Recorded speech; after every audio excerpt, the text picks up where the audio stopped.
Наредната година Штипски ИСАР ќе вработува 34 лица. Ова го предвидува планот за вработување кој денес беше презентиран пред членовите на Комисијата за урбанизам.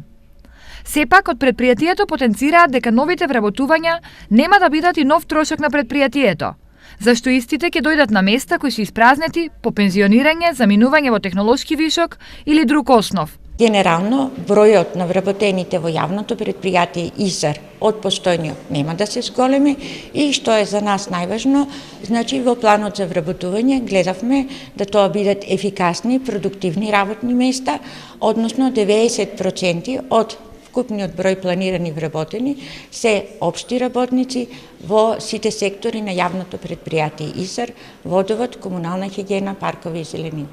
Во моментов на платен список во ИСАР има 342 вработени. Во текот на оваа и наредната година во пензија ќе заминат 23 вработени. Според предложениот план, нововработените за почеток ќе бидат со ангажман од 10 месеци.